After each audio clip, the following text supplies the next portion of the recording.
Hello everybody, and welcome to another adventure in beautifying. Today I'm going to talk to you about my relationship with Twitter as of late.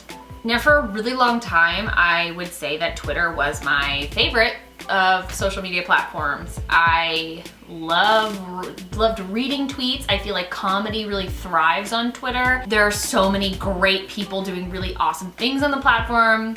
It helped me be more self-aware, helped me be more aware of what's going on in the world. It was a great, great time until November 8th, 2016, also known as the date of America's presidential election.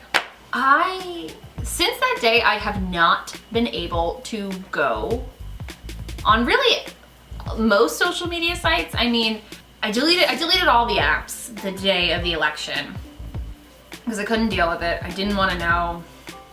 I didn't want to be bombarded. I didn't want to be tempted. So I deleted them all in like a frenzy. And I've only downloaded Instagram since. Twitter and I are in a really weird relationship right now.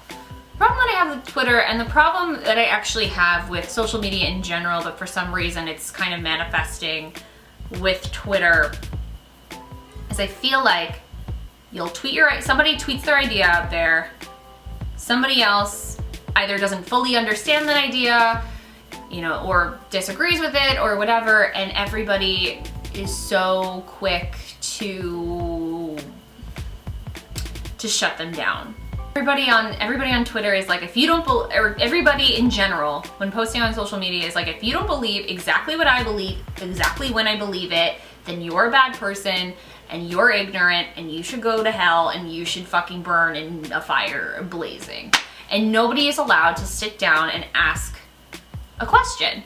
And sometimes not everybody's phrasing everything like a fucking question, all right? Sometimes people are just fucking trolls and they're just, disagreeing for the sake of disagreeing or disagreeing to cause an argument, and that's different. That's not really what I'm talking about. What I'm talking about is people who are just not fully informed on a situation. It's those people who critique something that somebody else says. There's no room for critiquing anymore. Everything is like, you either love me or you fucking hate me, and that's it, and you're not allowed to comment on anything that I do. And that's just the vibe that I get from when I go on, especially Twitter.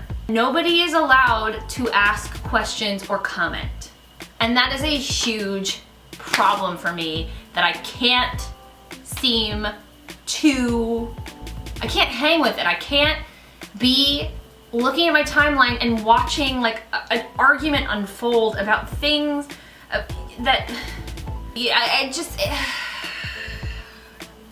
I'm not being articulate with this, and that's because I didn't sit down and script this video out like I wanted to, like I probably should have. But I can't fucking hang with social media, all right? The problem that we had with this election was that we were too much in our own bubbles. We didn't branch out. And I'm including myself in this. I'm not saying I'm great and I didn't do this, because I fully did this. I surrounded myself with people that agree with me, all right? That's what I do.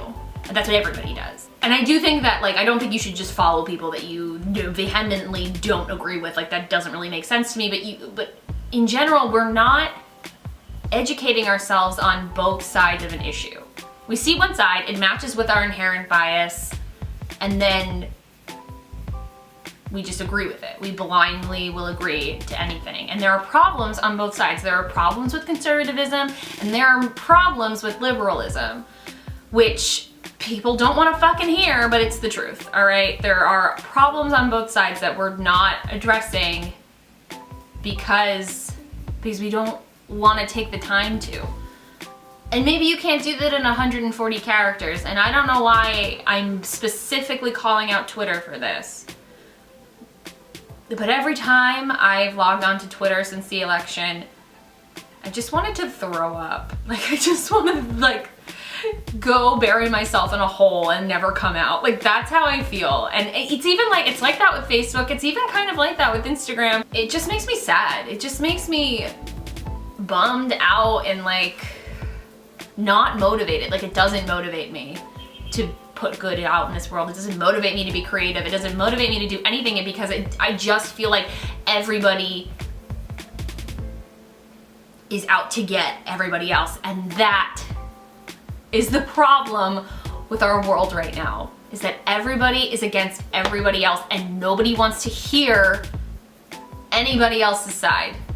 And that is a huge, huge problem. In general, I am a liberal-minded person. I don't think being a conservative means you're a bigot or means you're a bad person. I don't think it means you're uneducated. I don't think it means any of that, you know? Like, not every conservative is ignorant, and not every liberal is like, you know, fucking bleeding heart, you know? It's not like that. The world is not black and white. There are not two sides. Another reason why this election didn't go very well is because, you know, you were given two choices and both, you know, there were major inherent flaws with both of those choices. Sure, maybe one of those people didn't have as many flaws, in my opinion, and maybe that, you know, other people feel the same way about our president-elect, but I don't know, man.